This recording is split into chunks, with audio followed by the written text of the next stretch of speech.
పత్రికాముఖంగా మేము తెలియచేసేది ఏంటంటే ఈ రోజు నుంచి ప్రభుత్వానికి మా జిల్లాకి ఏ సంబంధం లేదు. ప్రభుత్వానికి సంబంధించిన ప్రతి వ్యవస్థని మా జిల్లా నుంచి బహిష్కరిస్తున్నాం. ప్రభుత్వంతో అవసరం లేకుండా మా అవసరాలు మేమే తీర్చుకుంటాం. మేమే స్వయంగా ప్రైవేట్ వ్యవస్థను ఏర్పాటు చేసుకుంటున్నాం.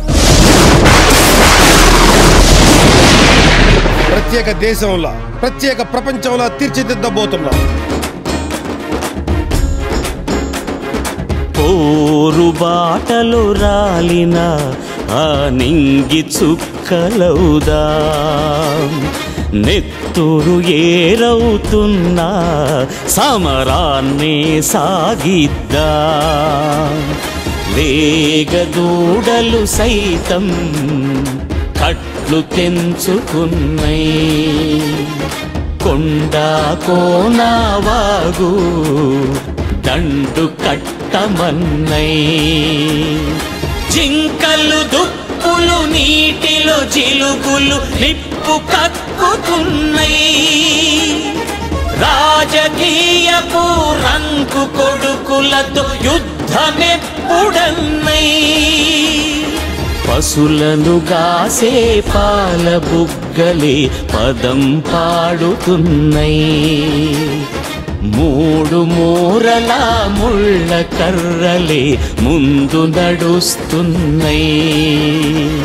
తుపాకి గుండకు తలంచబోమిక తెగించినామంతే. విరామ మెరుగని నరాల పిడికిలి బిగించినామంతే.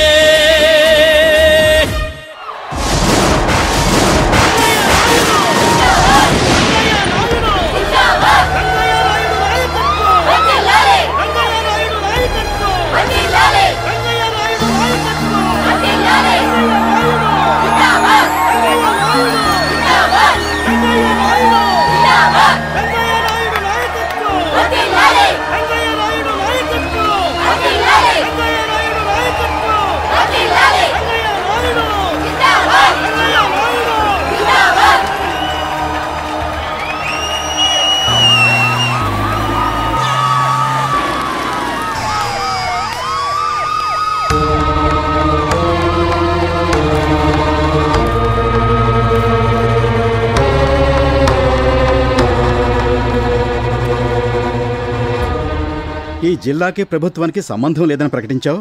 ఈ ఒక్క జిల్లాని ప్రత్యేక రాష్ట్రం చేయాలని కోరుకుంటున్నావా? కాదు సార్, ప్రజల బాగోగులు కోరుకుంటున్నాం. నిజంగా ప్రజలన్నీ బాధలు పడుతుంటే చెప్పుకోవడానికి చట్టాలున్నాయి, న్యాయస్థానాలున్నాయి, ప్రభుత్వం ఉంది, ప్రభుత్వ యంత్రాంగాలున్నాయి. అవి సరిగ్గా పనిచేయటం లేదు కాబట్టి మేము ఈ నిర్ణయానికి వచ్చాం. మా ప్రజల బాగోగులు చూస్తారని పన్నుల రూపంలో మీకు జీతభత్యాలు చెల్లిస్తూ పోలీస్ స్టేషన్ నుంచి పాఠశాల దాకా అన్ని వ్యవస్థలను ఏర్పాటు చేసుకున్నాం.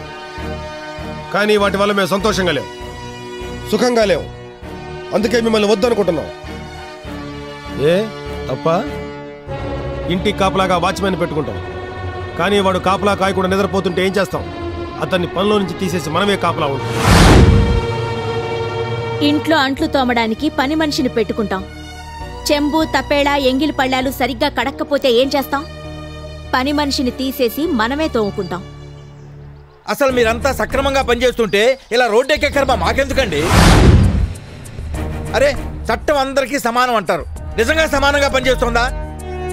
ఇలాంటి ఎమ్మెల్యే మా దగ్గర డబ్బుతో పేడని కేసు పెడితే ఇలాంటి ఎస్ఐ ఇలాంటి కానిస్టేబుల్ పిలిచి ఒరే ఎమ్మెల్యేని బుక్ చేసి లోనకు తోయండి అంటాడా అండి? ఎమ్మెల్యేని అలా అనే దమ్ము ఏ ఎస్ఐకైనా ఉందా అండి?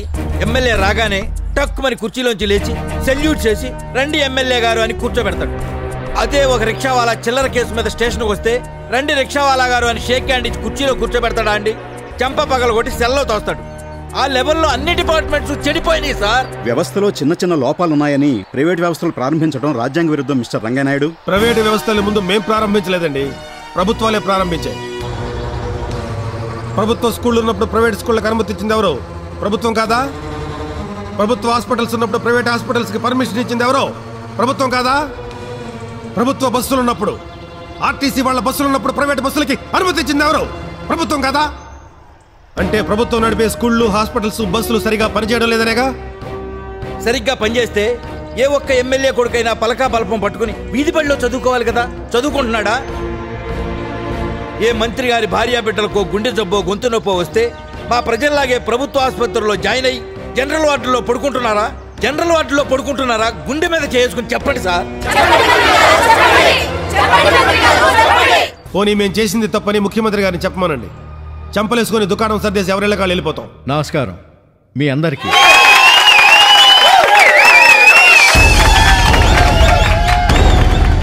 సమస్య ఏమిటో మీరు నాకు విపులంగా తెలియజేస్తే దానికి పరిష్కారం ఏంటో కనుక్కొని వెంటనే దాన్ని అమలుపరచడానికి ప్రయత్నం చేస్తాను. అలాగే సార్. బాబు ఇలారా.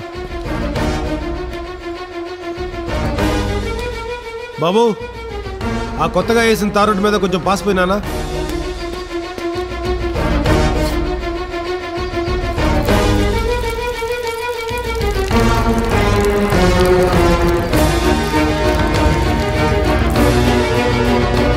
వరద బాధితులను ఆదుకుందామని మీరు ఈ జిల్లా కేటాయించిన 400 కోట్ల రూపాయల నిధుల్ని ఈ జిల్లా యంత్రాంగం, రాజకీయ యంత్రాంగం ఎంత బాగా సద్వినియోగం చేసాయో ఈ రోడ్డును చూసి మీరే ఒక అంచనాకు రండి. రోడ్డు మీద పిల్లాడు ఉచ్చపోయిగానే గుంట పట్టడం చూసి నేను ఒక అంచనాకు వచ్చాను. కొంతమంది రాజకీయ నాయకులు, ప్రభుత్వోద్యోగులు లంచం తీసుకుంటారని చెప్పి విన్నాను కానీ ఈ రేంజ్లో ఇంత అన్యాయంగా ప్రజల సొమ్ము ఇష్టానుసారంగా తినేస్తున్నారని నేను ఊహించలేదు. ప్రజల సొమ్ముని దిగమింగే రాజకీయ నాయకులు కానీ వేరెవరైనా కానీ నా దృష్టిలో మనిషి పుట్టుక పుట్టినట్టు నేను భావించట్లేదు.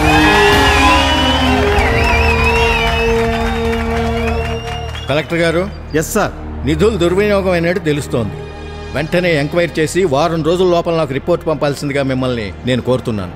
రాష్ట్ర ప్రజానీకానికి నేను చేసే మన ఒక్కటే, ఎవరైతే తప్పు చేస్తారో, ఎవరైతే లంచగొండవుతారో వాళ్ళకి ముందు రాజకీయ భవిష్యత్తు అనేది పూర్తిగా పోతుంది. ప్రజలు గనక తప్పు చేసేటట్లయితే ప్రజాస్వామ్యానికే భవిష్యత్తు లేకుండా పోతుంది.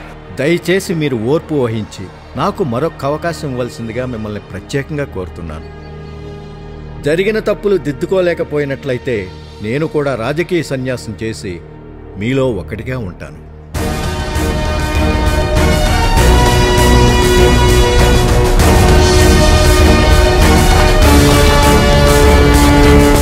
ఏంటండి ఇది? సీఎం గారు ఎంక్వైరీ అంటున్నారు. ఎంతకంటే పెద్ద పెద్ద స్కాములే చేసాం. ఇదేంటండి?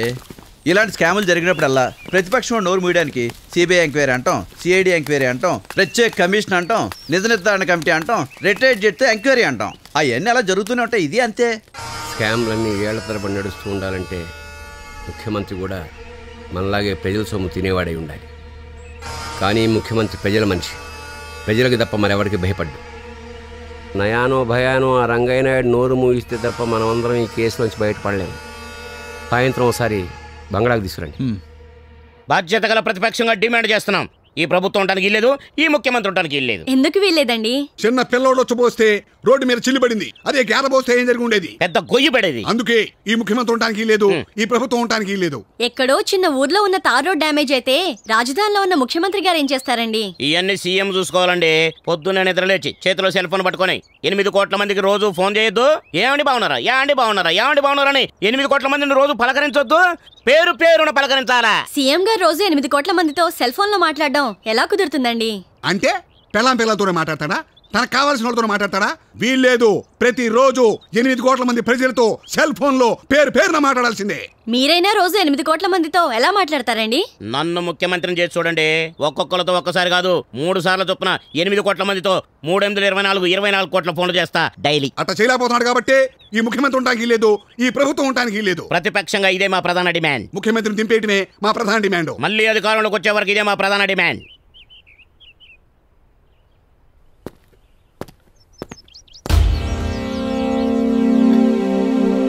ఎవరండి?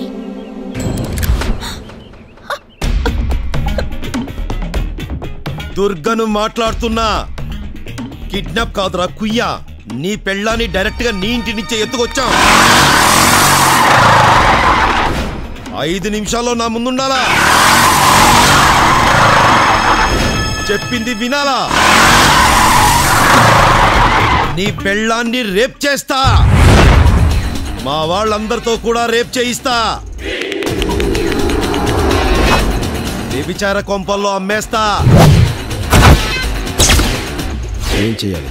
కలెక్టర్ ఎంక్వైరీకి వచ్చినప్పుడు ఎక్కడా అవినీతి జరగలేదని చెప్పాలా? కేవలం రాజకీయ కక్షలతోనే సీఎంకు రిపోర్ట్ ఇచ్చినామని చెప్పాలా?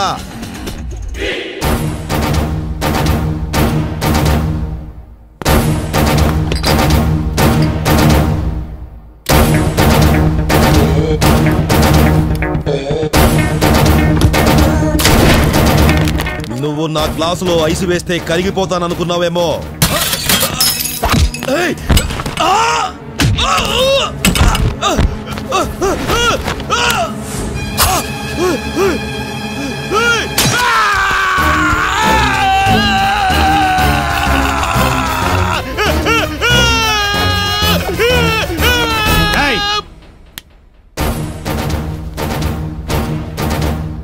లే